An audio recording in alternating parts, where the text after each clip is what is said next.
नमस्कार, आमने सामने में आपका स्वागत है। मैं विश्वेंदु जयपुरिया। भारत में महिलाओं पर अत्याचार के केसेस में बहुत बढ़ोतरी हो गई है। इन दिनों हर दिन अखबार में रेप के केस पढ़ने को मिल रहे हैं। बहुत अलग अलग केस आ रहे हैं। अभी हजारीबाग मेडिकल कॉलेज की एक छात्रा का शव पतरातू डैम में मिला, रामगढ़ के। तो बहुत दुखद स्थिति है और बहुत अलार्मिंग स्थिति है महिलाओं के लिए। इसी मुद्दे पर मेरे साथ बातचीत के लिए मौजूद है सोशल एक्टिविस्ट रीना सिन्हा और ब्रेक थ्रू के स्टेट हेड आलोक भारती जी। आप दोनों का स्वागत है। सबसे पहले रीना जी, समझना चाहेंगे कि इतनी सारी घटनाएं हो रही है, आप एक महिला हैं और सोशल एक्टिविस्ट भी हैं, तो कैसा लगता है कि सारा कुछ पढ़ के कि महिलाएं अपने मन से कहीं घूम नहीं सकती है, कहीं जा नहीं सकती है, इतनी परेशानी हो जा रही है, डर हमेशा बना रहता है? क्योंकि हम भी एक महिला हैं, तो ये तो सोच के बहुत ज़्यादा डर लगता है कि हमारा समाज किस तरह, क्या मेंटलिटी लेकर बना हुआ है, किस तरह बना हुआ है कि महिलाएं खुलकर ना तो घूम सकती हैं ना कहीं जा सकती हैं। और मेरा तो मानना है कि इसमें सबसे बड़ा रोल जो है हमारे घर में माता पिता का है, क्योंकि लड़कियों को, महिलाओं को वो स्पेस, वो जगह नहीं मिल पाता है जहाँ पे वो अपनी बातों को रख पाएँ। और इतना बंदिश भी होता है जिसके कारण वो अपनी बात को बोल नहीं पाती हैं घर में कि हम किन से मिल रहे हैं, क्या बात कर रहे हैं। वो एक खुला स्पेस नहीं है उनके पास।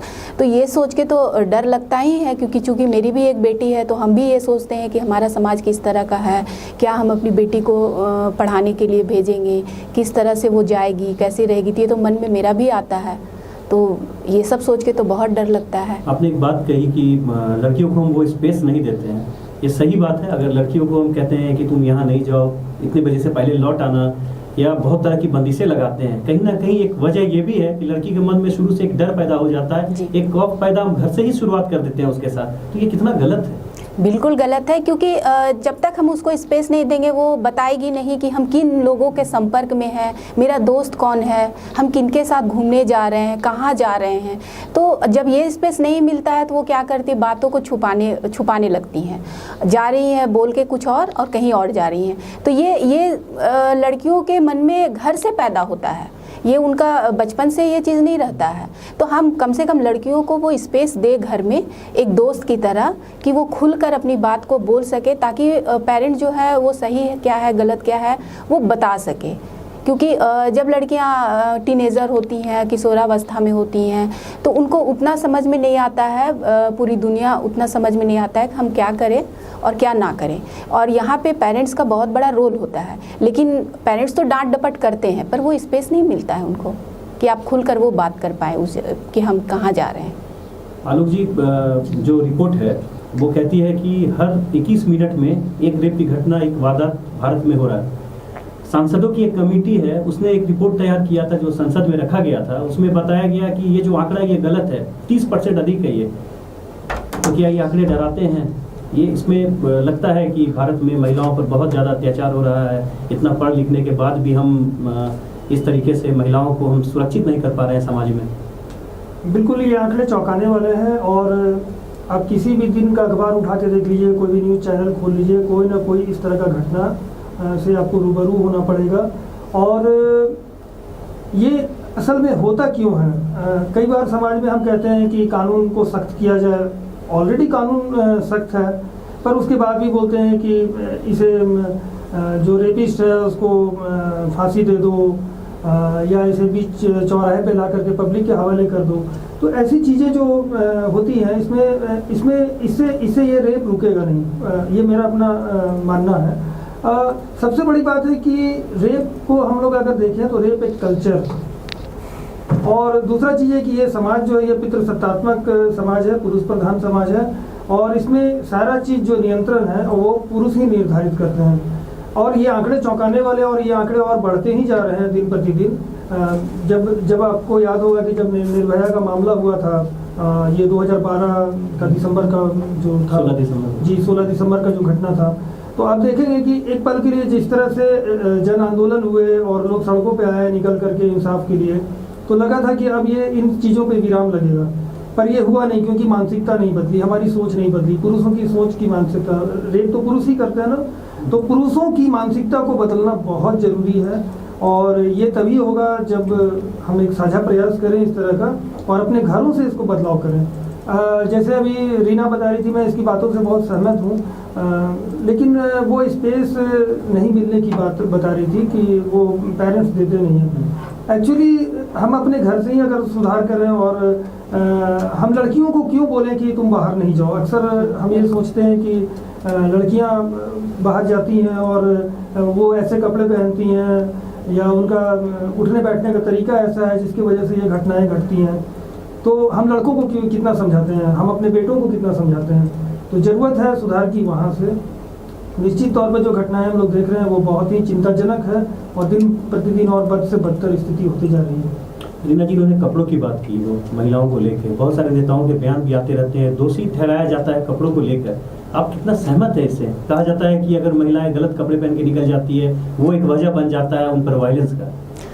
देखिए, कपड़ा, हम तो, मेरा मानना है कि कपड़ा कोई ये नहीं है। साड़ी पहनने वाली महिलाओं के साथ क्या रेप नहीं होता है, या बुर्का पहनने वाली महिलाओं के साथ क्या रेप नहीं होता है, या छोटी जो बच्चियां हैं 5 साल 4 साल 3 साल, वो कैसे कपड़े, भड़काऊ कपड़े पहनते हैं जो उनके साथ ये घटना होती है।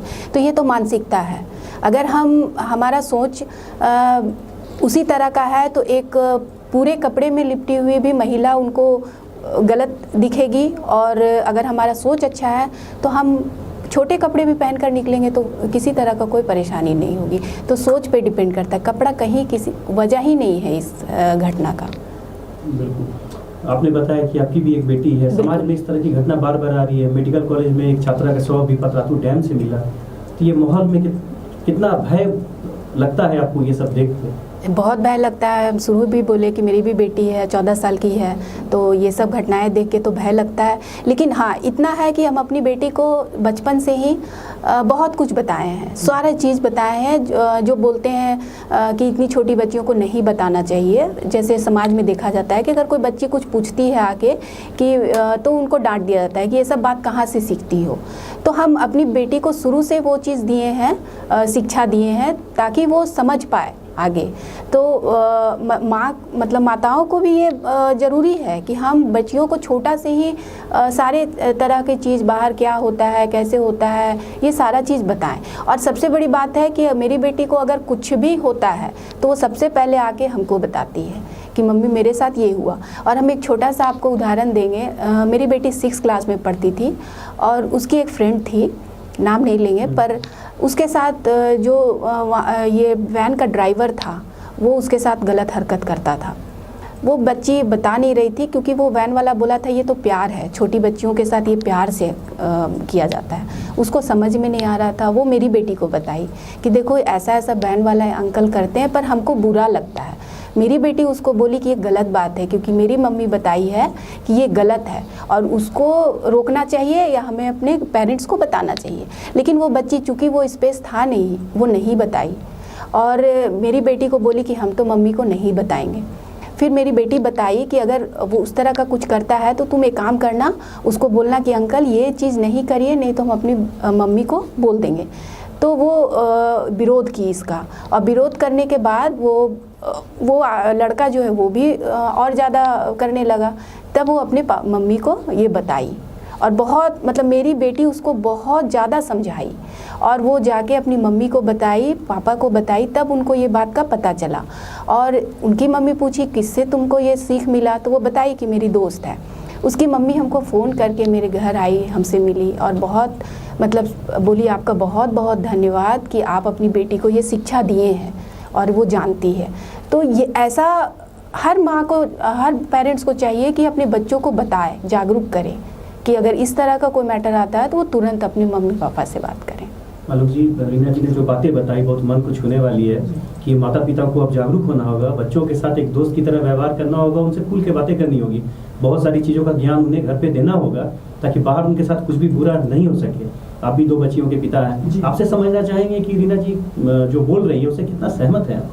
रीना जी की बातों से मैं सहमत हूँ और चूँकि मेरी भी बेटियाँ हैं तो मैं भी उनसे एक दोस्त के जैसा एक विश्वास है, वैसे मैं उनसे बातें करता हूँ। और ये मेरा भी एक्सपेक्टेशन है कि बच्चियाँ ज़रूर बताएं, घर में आपको वो माहौल देना होगा।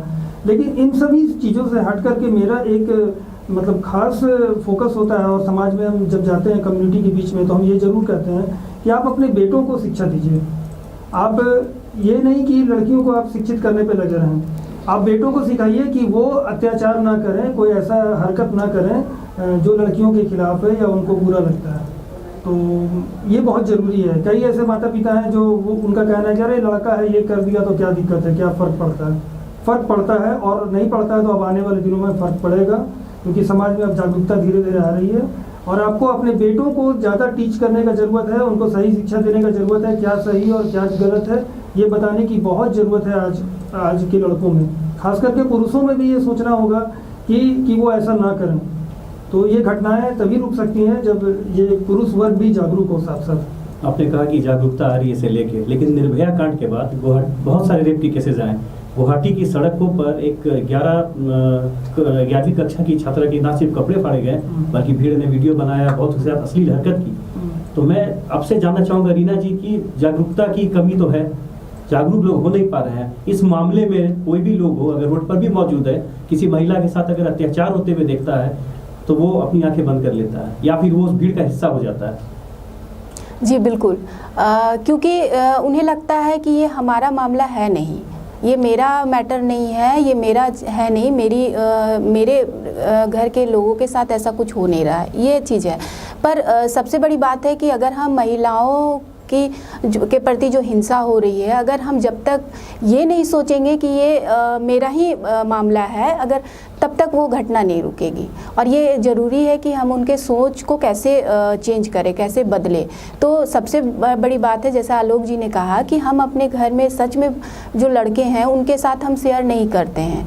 अगर कि कोई माँ है या बहन है, अगर उसके साथ किसी तरह का भी छेड़छाड़ हो रहा है तो आके सीधे अपनी माँ से बोलती है, कभी अपने भाई से ये शेयर नहीं करती, कभी अपने पिता से ये शेयर नहीं करती है। शायद उनसे शेयर करती तो उनके दिमाग में आता कि आज हाँ मेरी बहन के साथ इस तरह का कोई किया है तो कैसा लगा मुझे, तो मैं भी एक लड़का हूँ तो किसी और के साथ ऐसा ना करूँ। तो ये बहुत ज़रूरी है कि हम किसी भी तरह का हिंसा अगर मेरे साथ होता है तो घर के पुरुष के साथ ज़रूर शेयर करें, ताकि उन्हें भी ये लगे कि ये जो हो रहा है वो गलत हो रहा है। एक छोटा सा ऐड आ रहा था पहले, बहुत ये मैं टीवी पे आता था कि एक फीमेल है, एक माँ है, वो आई और अपने बेटे को बता रही है कि जानते हो आज मैं जब जा रही थी तो किसी ने मुझे पीछे से ये पत्थर मारा। तो ये बहुत सोचने वाली बात है कि वो अपने बेटे से क्यों शेयर की। इसलिए शेयर की क्योंकि तुम कभी किसी के साथ ऐसा ना करो, क्योंकि तुम्हारी माँ के साथ हुआ तो उसको बहुत ज़्यादा ठेस पहुँचा। तो ये ज़रूरी है कि हम अपने घर के पुरुषों के साथ ज़रूर शेयर करें ये बात। और भीड़ का बात जहाँ तक है, तो ये तो अब आज भी हम देख रहे हैं कि किसी महिला के साथ अगर कुछ हो रहा है घटना, तो वहाँ पे वो लोग सच में वीडियो बनाते हैं और सिर्फ मुख्य दर्शक होते हैं, वहाँ कोई उसको ये करने वाला नहीं है। उन्हें लगता है कि अगर हम जाएंगे अगर इस मैटर में तो शायद हम भी फंस जाएं या पुलिस केस हो या ये हो। पर बहुत सा ऐसा बात है, ऐसा तरीका है कि हम हिंसा ना करें। हम नहीं करें कि आप किसी के साथ कुछ गलत हो रहा है तो आप डंडा उठाएं, लेकिन कुछ तरीके ऐसे हैं जिससे हम उस हिंसा को रोक सकते हैं और उसका प्रचार करना बहुत ज़रूरी है। अभी शहर की एक बहुत जानी मानी महिला शख्सियत से मेरी बात हो रही थी, उन्होंने बहुत कटु बात मुझे बताई कि कहीं मार्केट जाएं या कहीं भी आप बाजार जाएं तो लगता है कि जैसे लोग भूल रहे हैं। बोली मैं स्वतंत्र रूप से कहीं भी मार्केट में या ना तो शॉपिंग कर सकती हूँ, ना कहीं बच्चों के साथ कहीं रुक के कुछ खा सकती हूँ। हमेशा लगता है कि 4 लोग मुझे देख रहे हैं, ऐसा प्रतीत होता है। और लगता भी जब मैं आसपास देखती हूँ तो देखती हूँ कि कुछ लड़के बोल रहे हैं। तो ये लगता है कि महिलाओं की आज़ादी पर कहीं ना कहीं कुछ रोक है, सोच में कमी है लोगों की कि ऐसा करते हैं वो।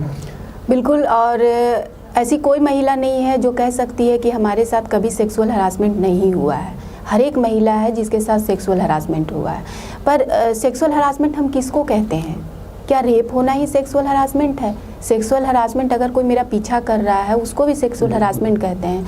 कोई हमको देख रहा है रेगुलर तो उसे भी सेक्सुअल हरासमेंट कहते हैं। सीटी बजा रहा है या अश्लील तस्वीर दिखा रहा है उसको भी हम सेक्सुअल हरासमेंट कहते हैं। लेकिन ये समाज जो है कभी इस चीज़ को सेक्सुअल हरासमेंट के में नहीं लाता है। अरे क्या हुआ, पीछा ही ना किया, कुछ किया तो नहीं, अरे सीटी ही ना बजाया, जाने दो।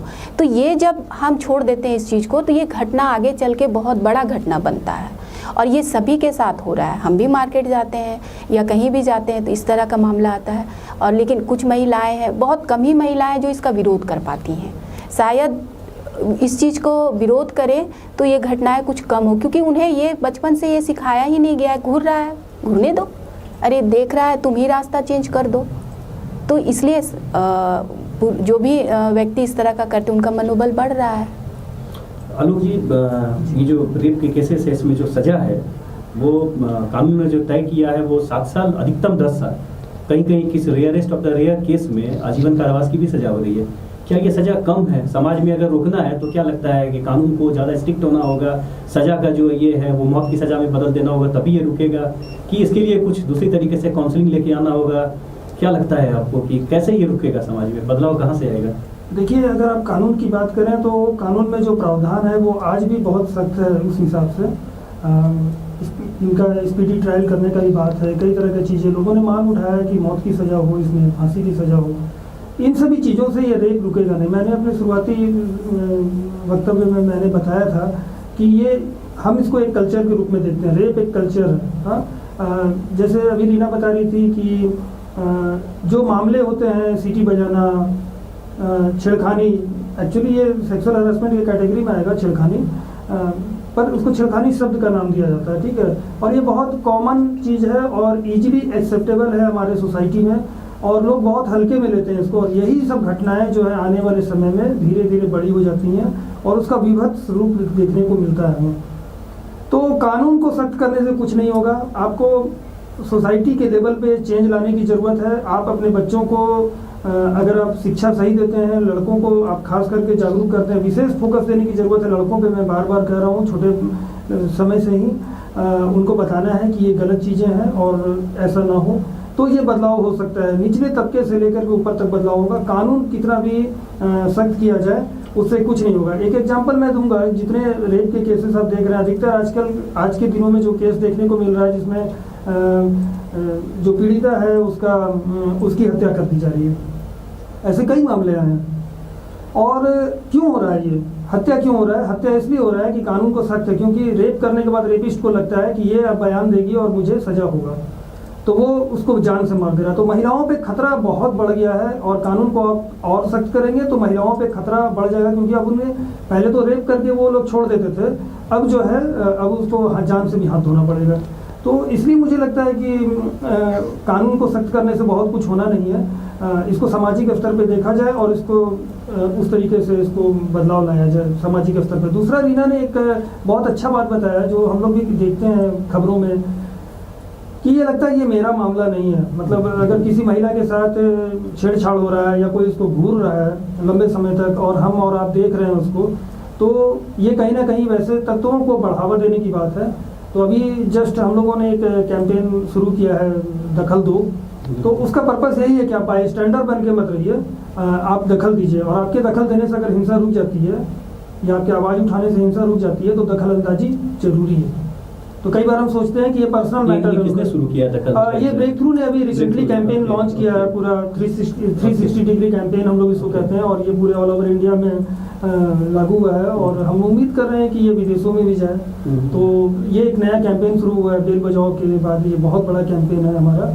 तो बेल बजाओ भी हमारा कैंपेन वही था कि आप हिंसा को देखें नहीं, उसके खिलाफ आवाज़ उठाएं। दखल दो भी वही कैंपेन है। तो अभी हम लोगों ने ये शुरू किया है। और रीना जैसे बता रही थी कि ये एक कॉमन थॉट है लोगों का कि लोग सोचते हैं कि ये तो उनका पर्सनल मैटर है। देखिए, ऐसे मामलों में ये पर्सनल मैटर नहीं होता, पर्सनल इज पॉलिटिकल हम लोग इसको बोलते हैं। ये सबसे जुड़ा हुआ मामला है, क्योंकि आज जो हिंसा आपके साथ हो रहा है कल वो हमारे साथ भी होगा। तो हमें चुप नहीं रहना है, चुप्पी तोड़ना है, आवाज़ उठाना है।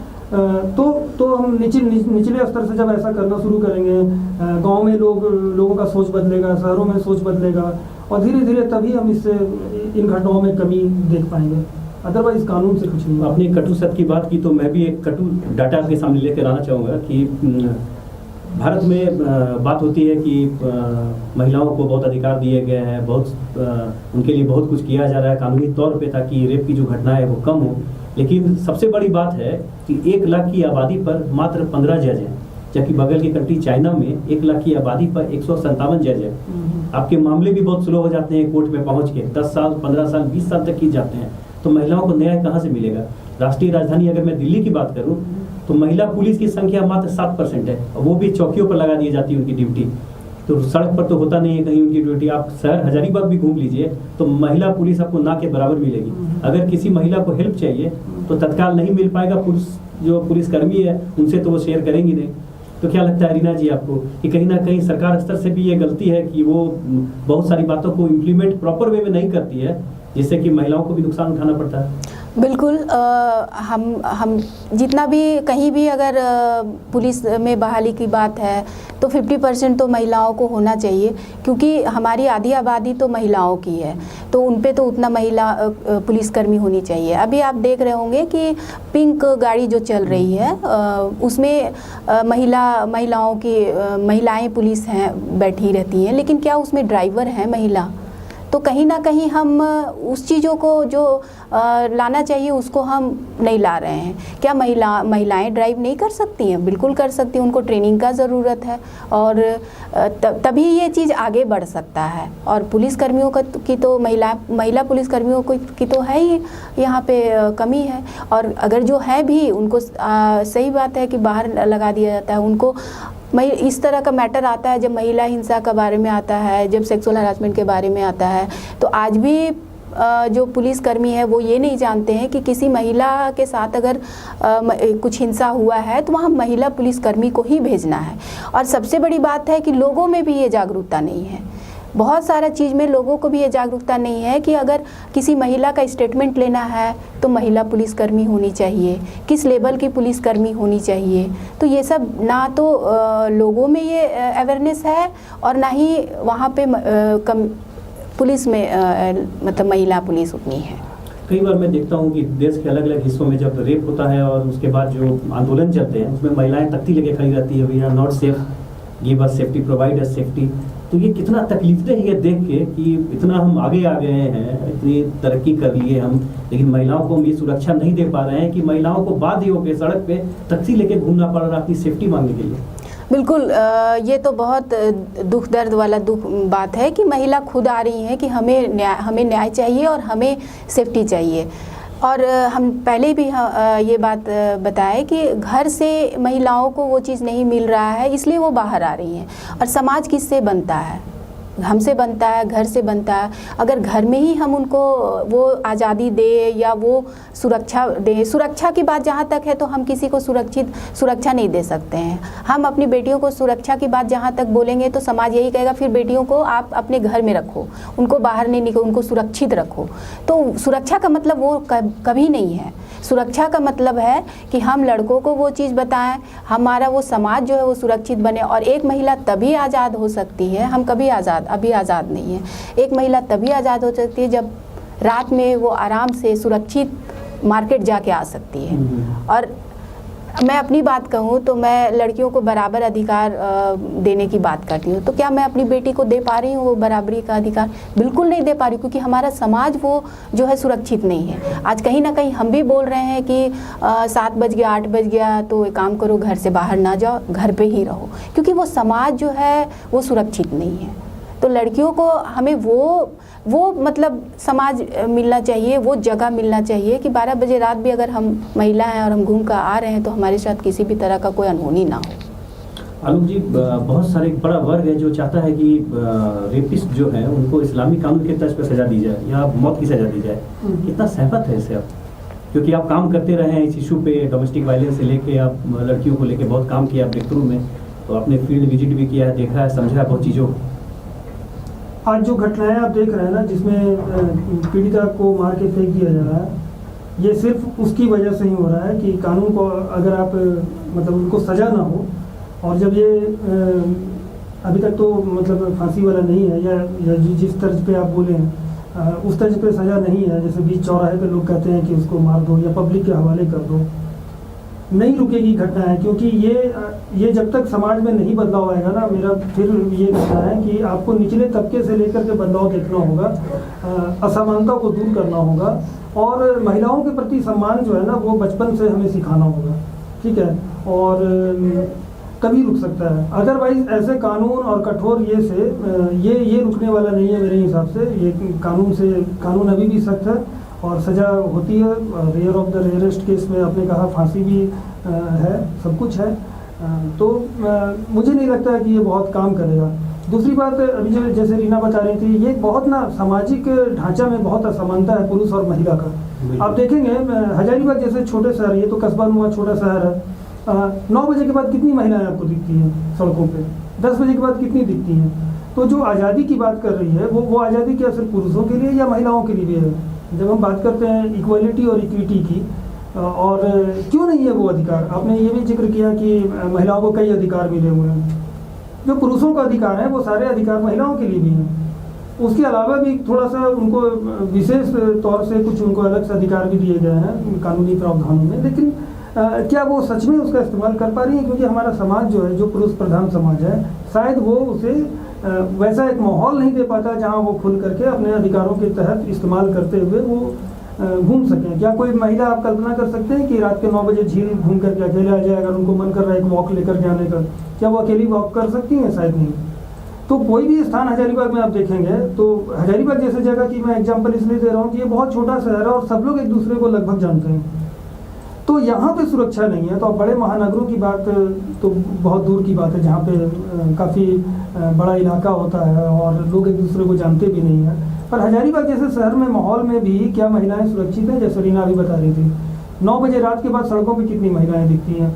कोई ऐसा डे होता है सेलिब्रेशन का, लाइक 1 जनवरी हो या 31 दिसंबर हो या 25 दिसंबर हो या कुछ और भी हो, तो क्या महिलाएं उस तरह से पुरुषों के जैसा वो एंजॉय कर सकती हैं? लाइफ उनका भी है, पुरुषों का भी है। और पुरुष को आप देखिएगा कि वो आराम से पार्टी करते हैं या घूमते नजर आते हैं या एंजॉय करते नजर आ रहे हैं। तो क्या महिलाओं को ये आज़ादी है? क्या हमारा समाज दे पाया है?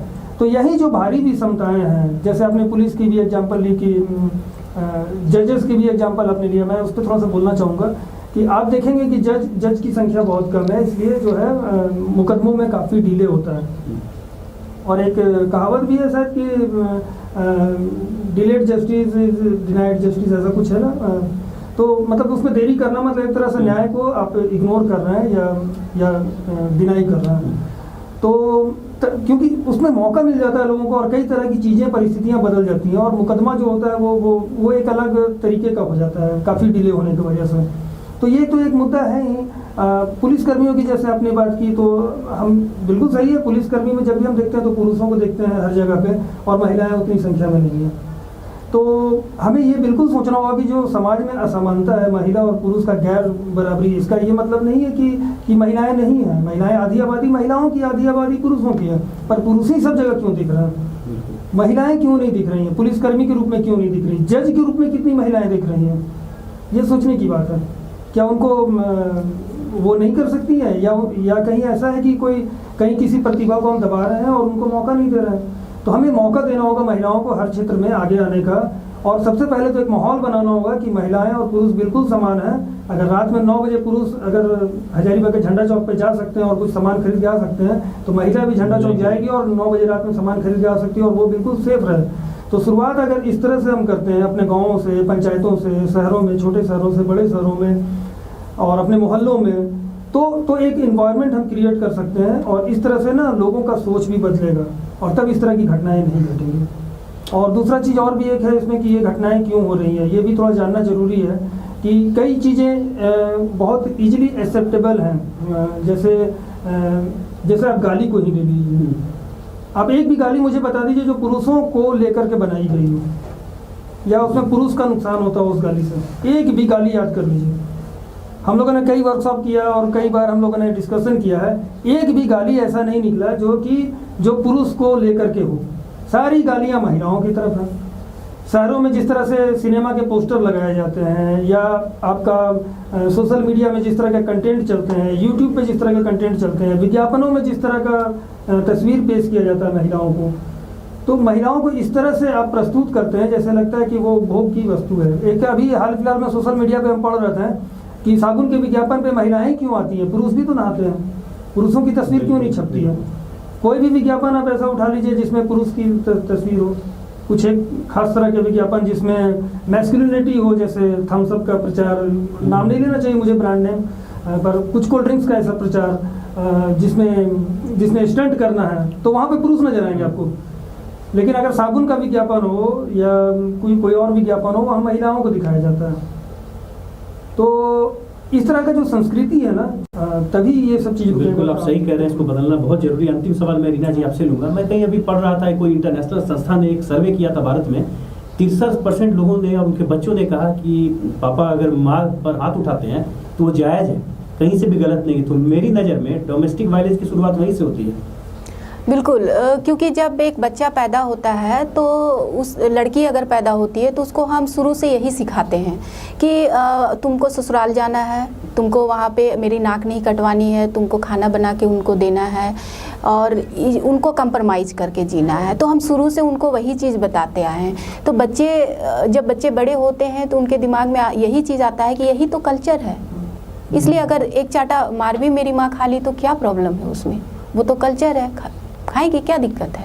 तो हम शुरू से ही वो चीज़ उन्हें दे रहे हैं, वही चीज़ सिखा रहे हैं। लड़कों में भी हम लोग ये चीज़ सिखाते हैं कि तुम्हारी बहन है, तुम उसका रक्षा करो, तुम उनको मार्केट ले जाओ, चाहे वो छोटा भाई ही क्यों ना हो। तो हम शुरू से उनको बता रहे हैं कि तुम्हारा रक्षक कौन है, एक पुरुष, महिला नहीं है। तो वो कल्चर ही, जब वो बच्चा पैदा होता है तो हम घर से ही ये चीज़ दे रहे हैं और वही बड़ा होके वो चीज़ सीखते हैं।